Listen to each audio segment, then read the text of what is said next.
Hello everyone, অনেক দিন পরে কিন্তু বাড়ি গিয়েছিলাম। এই ভিডিওটা কিন্তু প্রায় 2 মাস আগে। তো বাড়ি গিয়ে যখনই আমি রাস্তাঘাটে বেরোচ্ছিলাম, তখন আমার আগের কথাগুলো খুব মনে পড়ছিল। সত্যি কথা বলতে আমি খুব ভাবুক প্রকৃতির মানুষ।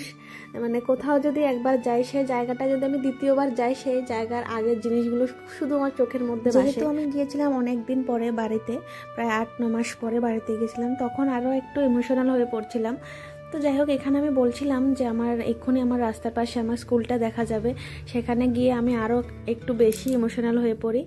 তো ভয়েসটা আমি দিতে পারিনি ওই যে কোনো একটা কারণে। তো ওই যে দেখছো দূরে রুমটা, ওই রুমটাতেই কিন্তু আমাদের জীবনের আনন্দময় জীবনের 2টা বছর এখানে কাটিয়েছি, 11 আর 12টা এখানেই কাটিয়েছি। তো আমাদের স্কুলে কিন্তু অনেক ভালো রুম আছে, একটু দোতলা একটা বিল্ডিং আছে, প্লাস এখানে অনেকগুলো রুম আছে। সেই রুমগুলোতে আমরা পড়েছি, কিন্তু লাস্ট যে 2টা বছর আমরা একটু আলাদাভাবে একটু ওই রুমগুলোতেই কাটিয়েছিলাম। তো চলো, এই রুমগুলোর প্রতি কিন্তু আমাদের সত্যি অনেক কি বলবো, অনেক মায়া জড়িয়ে আছে।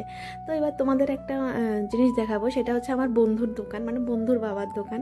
সেখানে গিয়ে একটু বন্ধুর সাথেও দেখা হলো। তো সত্যি খুব ভালো লাগছিল, ওর সাথে কথা বলছিলাম অনেক দিন পরেই। আর ও খুব ঠাট্টা করছিল, ওর এই যে পেটিএম কার্ডটাতে কেউ যদি টাকা দিতে চায় দিতে পারবে, এটাই আমাকে বলছিল যে এটা একটু দেখা। তো এরপর ওকে অনেক কিছু বলছিলাম, ও হাসছিল।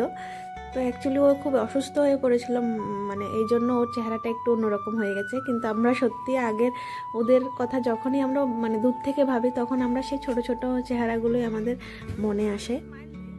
যাই হোক, অনেক হাসি ঠাট্টা করলাম। তারপর ওর দোকান থেকে কিছু খরচা নিয়ে আমি চলে যাচ্ছিলাম আমার গন্তব্যস্থলে, আমার পিসির বাড়িতে যাচ্ছিলাম। তো চলো, আজকের জন্য এতটুকুই। পরে একটা নেক্সট ভিডিওতে আবার দেখা হচ্ছে। টাটা, সবাই ভালো থেকো।